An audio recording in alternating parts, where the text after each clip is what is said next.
Hello, hello, hello. Welcome to the first episode of my podcast, Tits, Tea and Trauma.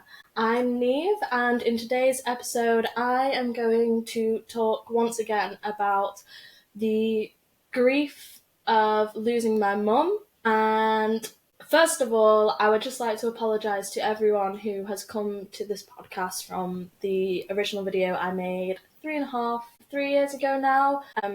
Where I documented how the grieving process was going just 4 months after losing my mum. For context, for anyone who hasn't come from that video, at 24, I lost my mum to suicide when I was 21, 4 days after my 21st birthday, which was pretty rough going, as you can probably imagine. And at that time, I decided to make a video to sort of help other people and also document my own grief process for myself. And in that video, I did say, I'll probably update you every 6 months, a year, 2 years. I thought it was going to be some sort of ongoing thing. But lo and behold, here we are nearly 4 years later, and I am the queen of procrastination. I do apologise. But also, there wasn't really a time where I thought, today on this fine, sunny Saturday morning, I want to sit and listen to a video of myself at 21 crying about my dead mum. Just wasn't really something I was in the mood for. But I still receive comments on that video, and I read them all, obviously. I mean, there's not that many. There's comments all day, every day, but no, I read them all and they make me feel less alone. And the reason I made that video in the first place was because I wanted other people to feel less alone. So I felt like I was at a place in my life now where I can start sharing that again. So yeah, as I said, I received comments on that video, and I also received messages as well. And a lot of the comments are people obviously asking for me to update how I'm doing now, and I just wanted to come on here and say hello. I am still kicking. I am doing great. And let's talk about some of the things that I have managed to do in those 4 years. Because I imagine if you're listening to this and you've just lost someone, I know from first-hand experience it feels like a dark age that you're never going to get out of. But I'm here and I'm queer. That's something that's changed. I lost my mum in the third year, second to last semester of my degree. So in that time, I have got a first-class degree. What else have I done? I have had my own flat. I've got proper big girl jobs, a 9-to-5 big girl job, and I've been fired from said 9-to-5 big girl job. I hope my dad doesn't listen to this because he still doesn't know that, but that happened. I hated it. I have so many friends in my life that I never even knew 4 years ago. I've been on so many holidays. I've been to so many countries and places and met people from all over the world that I didn't ever see 4 years ago. So, if you are in the thick of it, know that it will get better, and there's so many things and so many beautiful experiences that you're still gonna have even without that person. And don't get me wrong, it's gonna hurt, but it's worth it.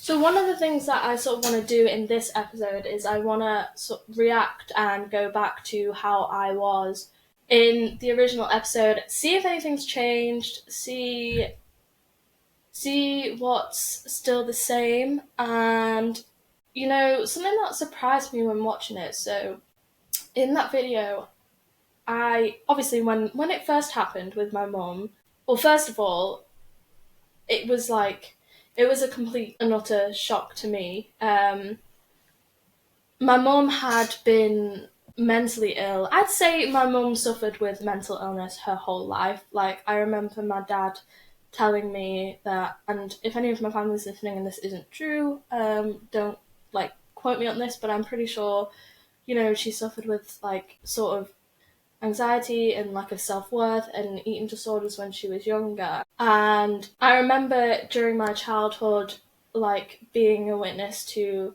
bouts of depression where she couldn't work or breakdowns. But never did I ever think it would come to this. I actually rewatched.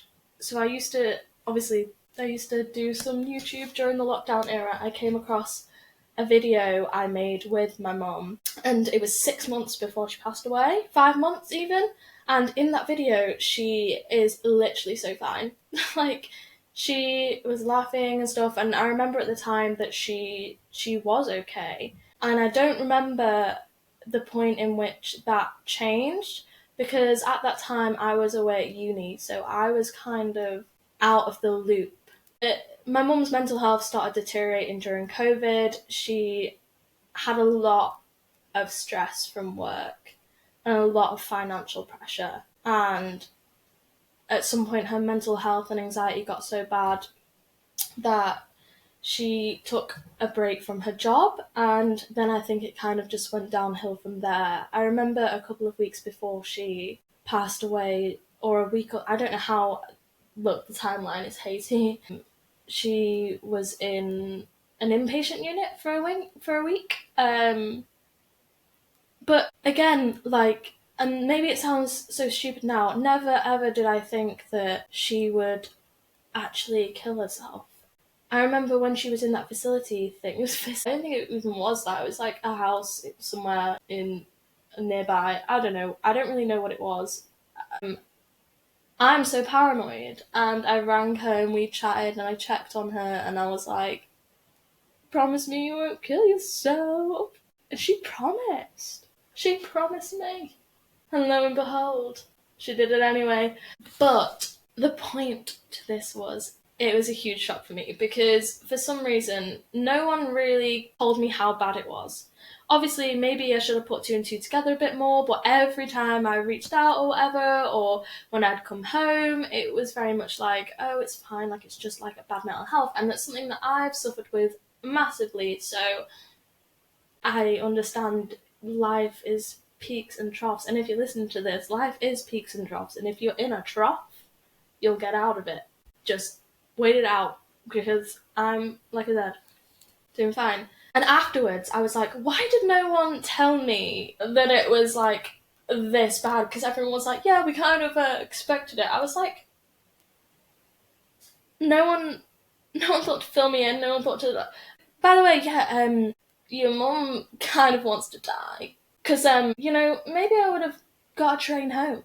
Maybe I would have dropped everything and been there. And obviously, that's probably why no one did, and that's why she didn't want me to know how bad it was. People told me after that she wanted to protect me and didn't want to upset or worry me or make my anxiety worse. Like, girl, my anxiety has never been worse, because in the end the worst possible thing happened. But anyway, I understand. I don't know if I understand. Will we ever understand? No. That is the hard thing. But like, in further context, there was no note or anything. Like, I sometimes I just think, not even a text. Not even a cheeky little text. Hiya, love. I'm off now. Love ya. It's not funny, by the way. I just deal with things with humour. I said that in the video. Like, I deflect my trauma, because at the end of the day, if you don't laugh, you will cry. But yeah, further context anyway, so that happened. I found out, I don't think I've shared this before. I think it all felt a little bit too personal, but now I kind of am really, really good at depersonalizing myself from situations, which frustrates me and I think is a really, like, not great trait, because I'm like, am I like grieving? Am I really working through this? But anyway, I'll share it because we're here now. So at that time, I was living in Manchester, and my home where my parents is like an hour and a half drive, an hour drive. I was sat watching that 70s show, favourite show at the time, although I am now aware that half of the cast are like evil, so maybe it's a good thing that I can't watch it anymore because it triggers me. But yeah, I was sat watching that 70s show and there was a knock at the door and I was like, hello? Like, who's knocking on my door? Because my housemate, there was only two of us, two flatmates, me and another girl, that makes two. She was out and I could hear someone knocking at the door and I was like, pause my show, like, surely, who wants me? We live on the top floor, like, who coming up all these stairs to get me? No? So I just kind of ignored it and then I heard like shouting and I was like, that's my name. So then I panicked, thinking that it was like the landlord or the building manager and I was getting told off. So I like stayed silent and then I was like, that sounds like my father. And I was just like, what? Anyway, I opened the front door and my dad's there and my mum's best friend and I'm like, what is going on? My dad just says, it's your mum. And in my head, like I said, it was such a huge shock to me. Like, if I ever genuinely thought something like that would happen, I'd be walking back to that house and stopping it. So I was like, oh, she's like hurt herself, or she's like tried to hurt herself. My brain did go there. And my brain was like, oh, she's in hospital, because that is such a grave and huge thing. Like my anxious brain, my anxious brain that literally goes daily to the worst case scenario in the moment was like, oh, I bet she's in hospital, and like never did I thought that she would be gone. So anyway, he said, it's your mum, and he couldn't finish it, the sentence. My mum's best friend was like, she's dead. And I was like, no, she's not. Like, and they were like, yeah, she is. I was like, no, she's not. No. And I was like screaming. I was like, no, she's not. And they were like, yes. Obviously, we're not lying, she is. And yeah, worst night of my life. I was distraught. It was so weird. At first, like, I was like, I think because I've been in traumatic situations before and have been in like a life-threatening situation before, so my brain kind of goes into like fight or flight, and like I think I choose fight. So I was like really like logical about it, but those few days were dark. Yeah. And I was really emotional.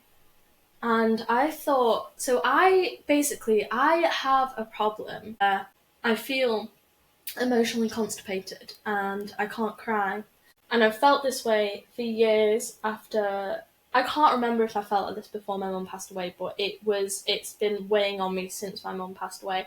I think it's due to antidepressants numbing my emotions, which is great because I've felt some emotions, let me tell you. But it's something that really worries me because it's like, am I not dealing with this grief? And it makes me sad because, like, I more than anything want to feel connected to her, want to feel connected to those emotions, and that love, and I just don't. So I was scared watching the video back that, like, I was going to be an emotional wreck and I just would not recognise that version of myself at all. But I was surprised to hear in the video I said the same thing. Like, I said that I was like constipated emotionally and like couldn't cry. Obviously, at that point, that first few days or whatever, I was inconsolable. I cried. And I think at the time of making the videos, that was 4 months after, I thought maybe at like the 6 month mark, those big emotions would come back again, and they just haven't.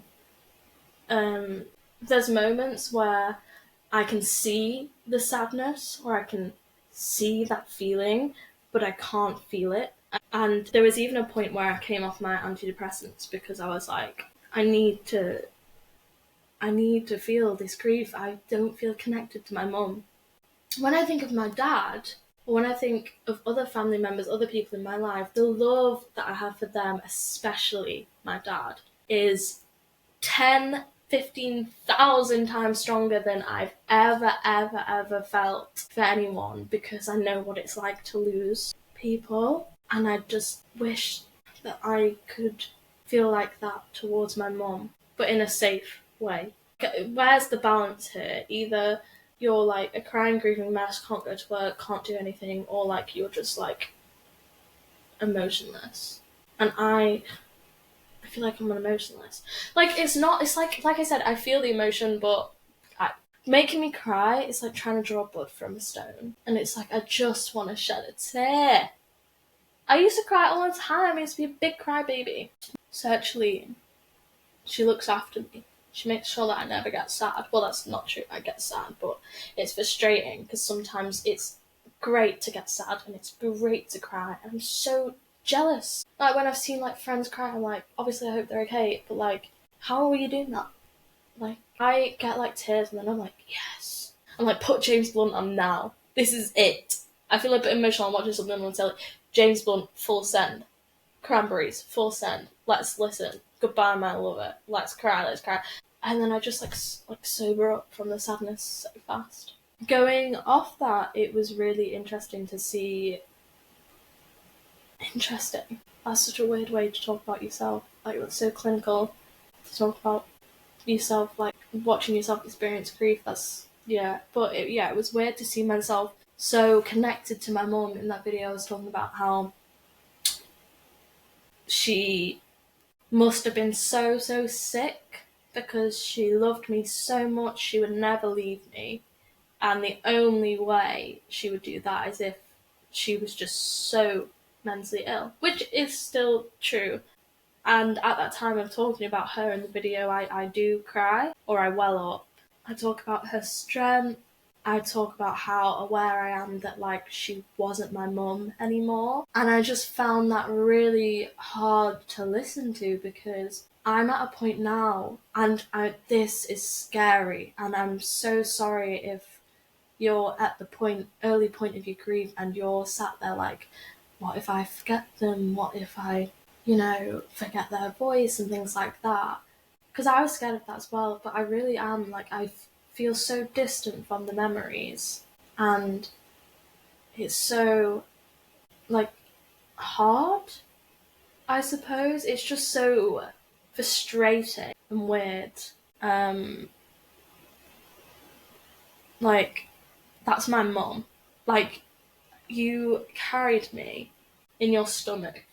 Like, she carried me in her stomach for 9 months, and now I can't feel any, like, strong emotions when I think about our memories together, and I sometimes wonder if she was ever even real, which is fucked up. I'm really sorry, like I said, if you're so scared of that. I think a lot of it does probably have to do with, like, my antidepressants and also my resilience. Like, at that time, I remember I was so, like, set on the fact that, like, I wasn't going to let this bite me in the arse in the future. Like, I remember being sat on my bedroom floor repeating to myself, she's dead, she's dead, she's dead, because I didn't want to keep having to, like, I just wanted to force my brain to know. But I think my brain will never. I think whenever you grieve someone, no matter how much you accept it, there's always going to be a part of you that thinks that they're going to knock on your door or call you. Even though I do feel so disconnected, like, and it's scary, I think maybe part of that is even from the fact that I don't fully believe that she's gone, because it was so sudden and just so, like, am I a main character in a film that no one told me about? Like, my mum killed herself. Like, what do you mean? It's crazy. Like, it's, yeah, sickening. It's, like, this is why I have to be so unserious, because, like, it's, like, serious. But I think that's one of the reasons that I am wanting to do this podcast, because I want to feel connected to her and what happened to me and those emotions and that experience, and I want to do it in, like, a healthy way. And I can't really do it around people. Like, like, you know, when you're in a situation where someone says something about your mum or something and you have to be like, she's dead. Like, I'll always pretty much say that in a jokey way because it's like, I'm such a deflector. Like, no, like, I want to come across as strong and resilient and funny and unfazed. And also, it's just like how society is. Like, like someone in works asked me what my mum does. I'm not gonna be like, oh God, like this is what I mean, it's so fine if you are like that. Like, all power to you. Like, don't let other people's discomfort make you not be able to share your emotions. But like, I think that the instinct is like to protect that vulnerability. I was shocked at how vulnerable I was in the video. I like cried and things. Like, I obviously I'm talking a lot now about like my lack of connection to the situation and to my mom and to my emotions. I need like some special therapy. Like, I messaged some private therapists and they didn't get back to me. Like, I just feel like I need like hypnotherapy or EMDR, like to bring my emotions back. Anyway, that was not even a segue. What even was that? That was my brain burning in there. But anyway, even though I don't feel connected to the emotions, I think about her every day. And it's just like a thought. And I think that's why you sort of have to hold back your emotions because, I mean, it happened to me. So I work as a waitress in a restaurant, and I had a customer the other day and he had the same. So my mum's family are all from the northeast and he had a northeast accent.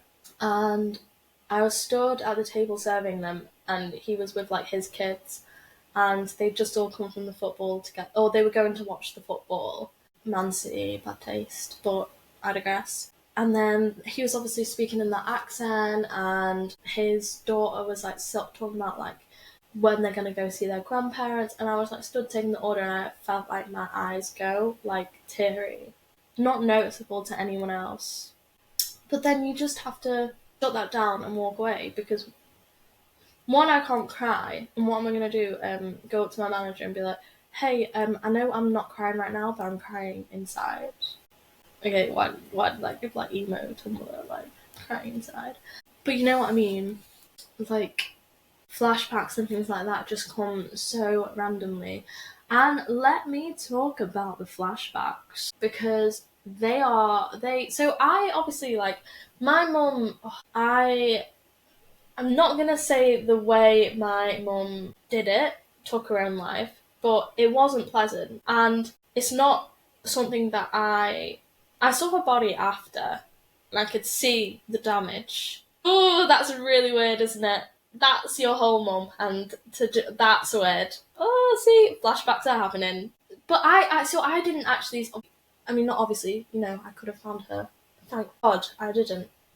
But, you know, my brain has mentally put together everything she did that morning, and it's as if I was watching. Like, I have that full memory of her doing what she did, and that's what I get flashbacks to. And I'll just be sat, I'll be watching YouTube, or I'll just be walking around, minding my own business, and then I see her doing that, and it's like I literally physically like I'm glad no one's ever seen me because I go like and I shake my head like I've got to shake it out, got to get it out. Sometimes I sit with it if I'm like in a safe space, like in my room or something, and like I don't have places to be and it's just nighttime. I sit with it and I'm like trying to connect with it, but again it's like something like it's like a train like hits me.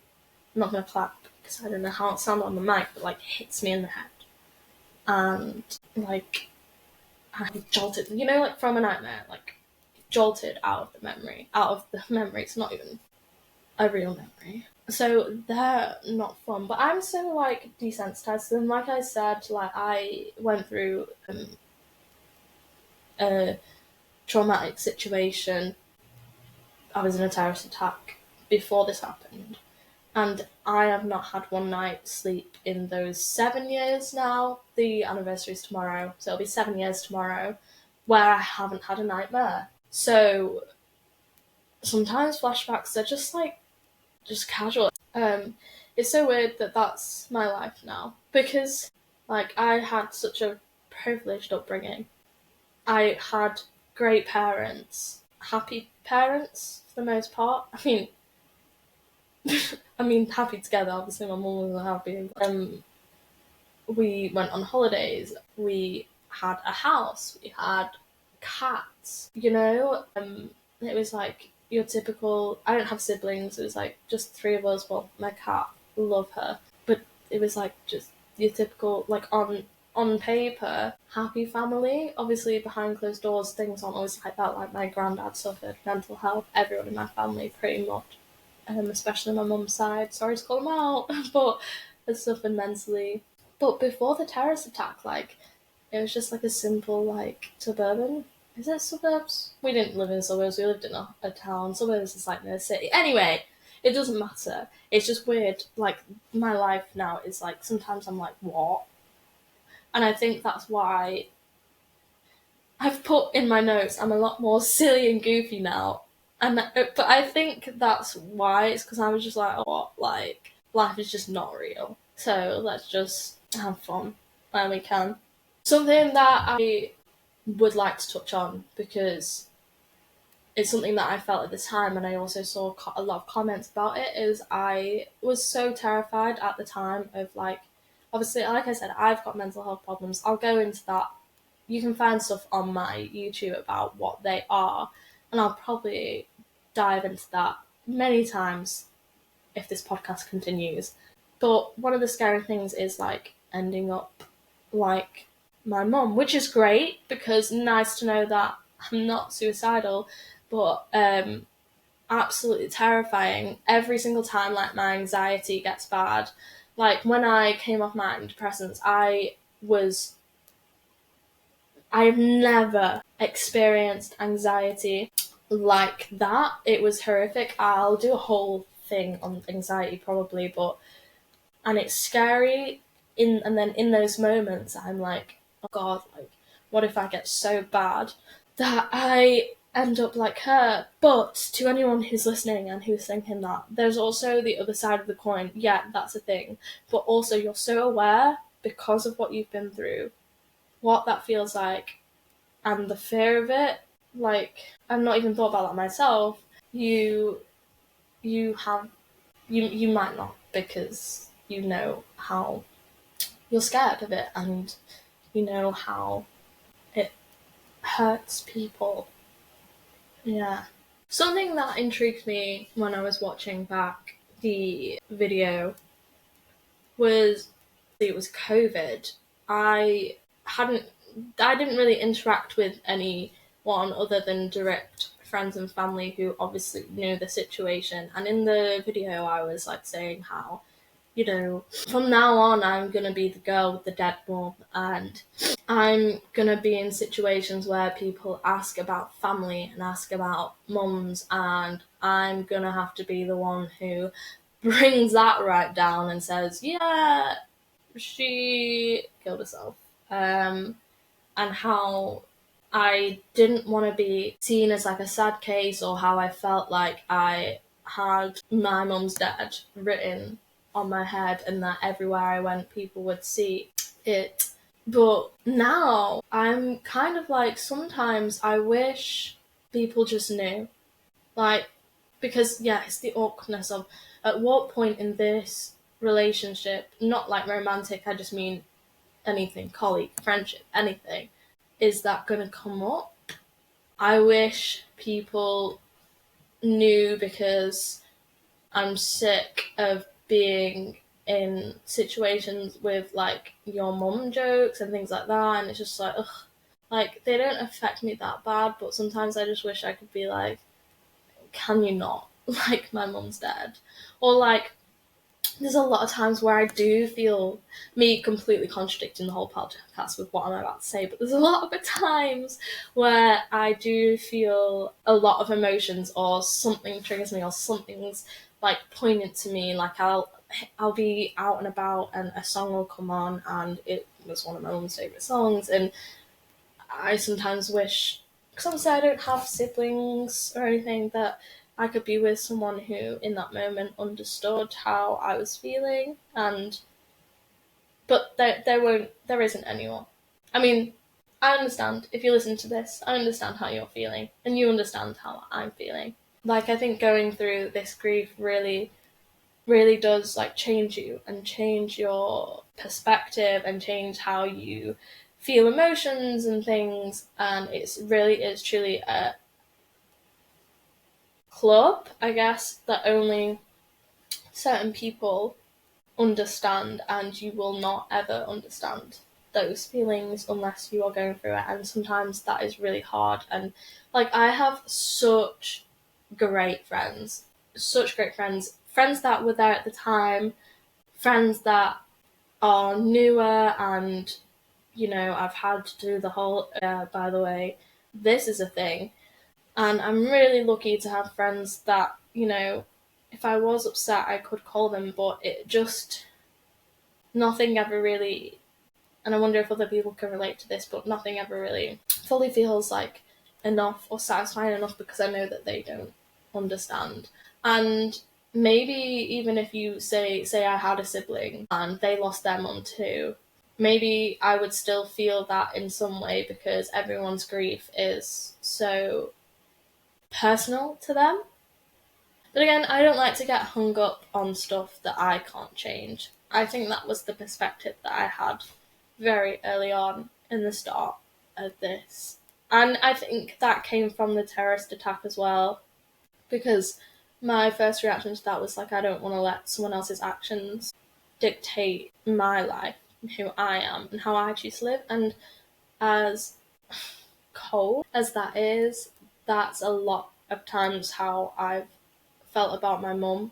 Obviously, I love her a lot, and even if I can't feel it as much, I know I did, and I know that I do.